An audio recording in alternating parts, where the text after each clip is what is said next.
These are the angle pair notes, part 1.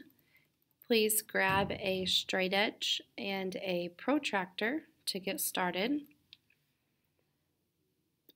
For number 1, it states, draw two intersecting lines, measure the two angles that are side by side on a line. What is the sum of your two angles? So here's an example of what I'd like you to draw. So go ahead and grab your straight edge and draw two intersecting lines and measure the two angles that are side by side. Go ahead and hit pause and complete that task. When you are done, hit play.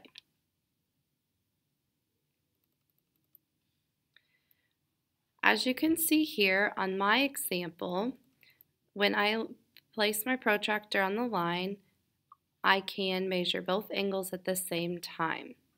I see here that my larger angle is 151 degrees and my smaller angle is 29 degrees. So I'm going to go ahead and label my picture.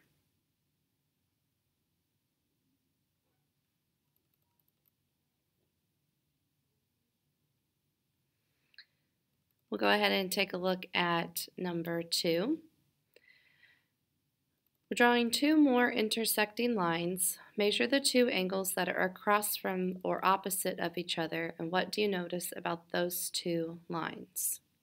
Again, go ahead and complete this. Measure two angles across and hit pause. When you're done, hit play.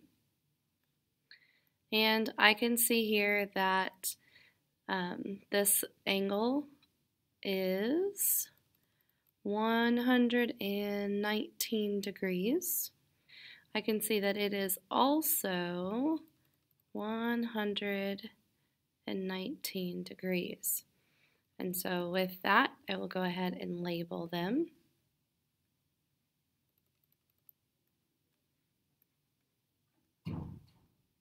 And let's look at the next question, number 3. Two side-by-side angles formed by intersecting lines, like in number 1, they added up to 180 degrees, and these angles form what we call a linear pair. So looking back at number 1, those two angles are side by side on a line. They form a linear pair. Number 4, any angles whose sum 180 degrees are known as supplementary angles. So supplementary angles are not only linear pairs. You can have, for example, you could have 3 angles on a triangle, and we know that the angles in a triangle sum 180 degrees. They would be considered, those 3 angles would be considered supplementary. And then I have a 30-degree angle. Those 2 angles would be considered supplementary, even though they're not sitting side by side on a line. Going on to number 5. When two lines intersect, 2 pairs of vertical angles are formed, and that's what happened in number 2. And when we measured them, we saw that they were congruent. This will always happen. So whenever you have 2 lines being intersected, you're going to have 2 angles that are congruent. Those are vertical angles. And these opposite angles here, they would also be vertical angles.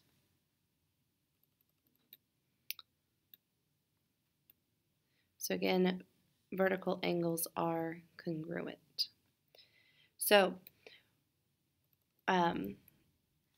those are the 2 things that we're going to focus on today. And so now let's look at situations where we have intersecting lines. So on these 6 examples, I want you to state whether they are linear pairs or vertical angles, and then we're going to solve for x.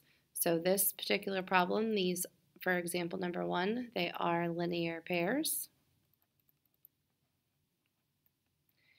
And we know that linear pairs sum 180 degrees. To solve for x, we're going to set up an equation. X plus 37 equals 180 degrees.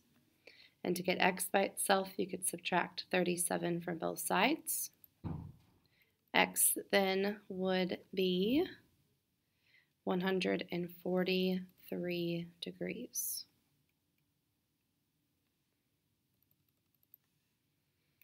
Looking at example number 2, we again have two angles side by side in a line. They are a linear pair. And we know that we can add these two expressions, 120 plus 6x minus 30, and those two chunks together must equal 180 degrees. So we will combine like terms, 120 and negative 30, combine for 90 degrees. We would subtract 90 from both sides.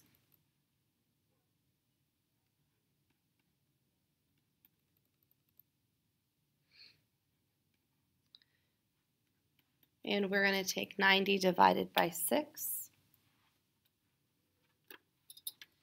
If you do not have a calculator to complete these questions, it'll probably be useful here for you. And so, again, finishing out this problem here, 6 goes into 90 15 times. So the value of x is 15. When we look at the next example here, you can see that these angles that were given, they are now across from each other. So I say that they form like opposite V's, and that's how I remember their name is a vertical angle. And vertical angles, as we saw when we filled in the blanks on the front, they are congruent. So we know that 5x plus 23 must equal 8x minus 4. And so to solve this, we would subtract or take away 5x from both sides. And 8 minus 5 is 3. And I would add 4 to the opposite side, so 27 equals 3x. Divide both sides by 3. We know that x equals 9.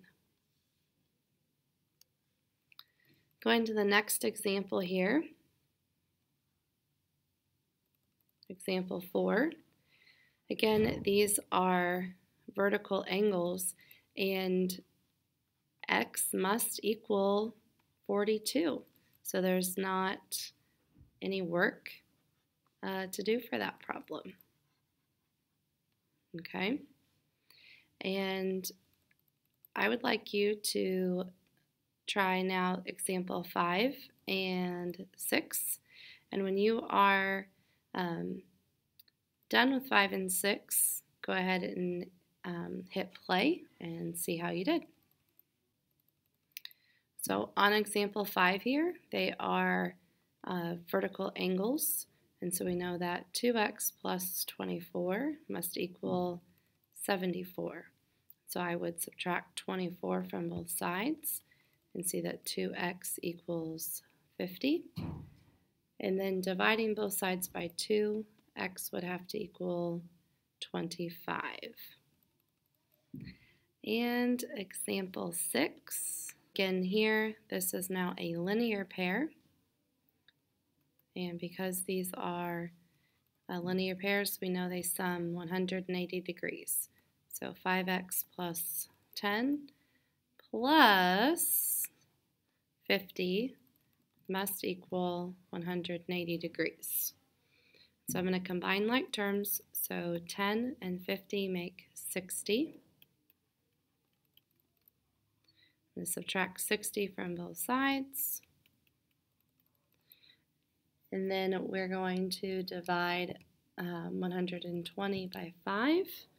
And we know that the value of x then is 24.